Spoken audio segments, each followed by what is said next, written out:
Slide 1, title slide. Welcome everyone to Lecture 2 of Electronic and Magnetic Materials. I'm Dr. A.S. Bhattacharya from the Department of Metallurgical and Materials Engineering at Central University of Jharkhand. Today, we'll explore the importance of crystal structures and how they influence electronic band theory, a core concept in understanding the behavior of materials in devices. Slide 2, importance of crystal structure. Let's begin with a fundamental idea. The atomic arrangement, or the crystal structure, of a material directly governs its electronic and magnetic behavior.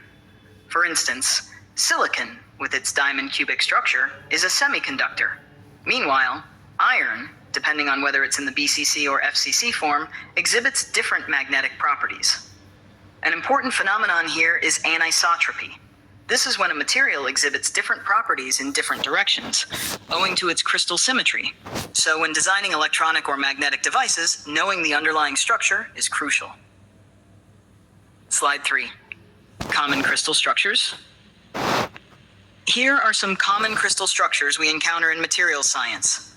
Simple cubic SC, body-centered cubic BCC, and face-centered cubic FCC are typical of metals. Hexagonal close-packed HCP structures are found in metals like magnesium and zinc. Then we have zinc blend ZNS type structures, which are prominent in semiconductors like GS. Each of these structures has its own lattice constants, symmetry, and packing efficiency. These parameters influence not just how atoms pack together, but also how electrons move in the material. Slide 4, band theory basics. Now, let's dive into band theory, which explains how electrons behave in solids. In solids, atomic orbitals combine to form energy bands. The valence band contains the outermost electrons. The conduction band is where electrons move freely and contribute to electrical conductivity. The gap between these two, the band gap, determines the material type. Metals have overlapping bands, so electrons flow freely. Semiconductors have a small band gap, enabling controlled conduction.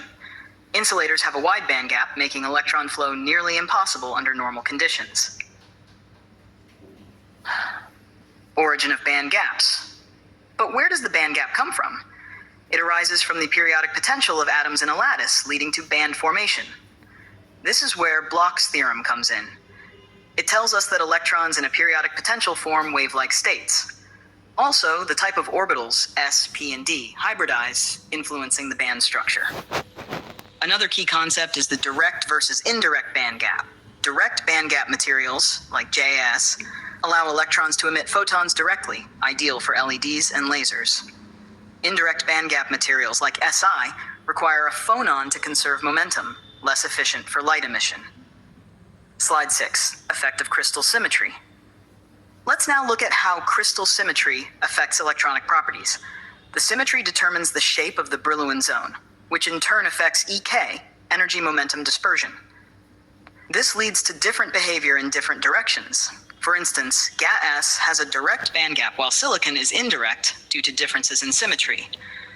Also, spin-orbit coupling, the interaction between an electron's spin and its orbital motion, can significantly affect electronic structure, especially in materials like BiT3 used in thermoelectrics.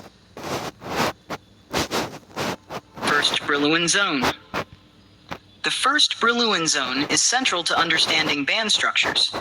It's defined as the Wigner-Seitz cell in reciprocal space, the set of all points closer to the origin than to any other reciprocal lattice point. This construction helps us determine how electrons propagate and how bands form. Slide 8, case study, silicon versus gallium arsenide. To wrap up, let's compare Si and GaAs, two workhorse materials in electronics. Silicon, with an indirect band gap, dominates in logic and microprocessors. Gallium arsenide, with a direct band gap, is preferred for optoelectronics like LEDs and high-speed devices. Despite both being Group V or 3V semiconductors, their crystal structure and symmetry dramatically impact their electronic band structures and practical applications. Would you like this narration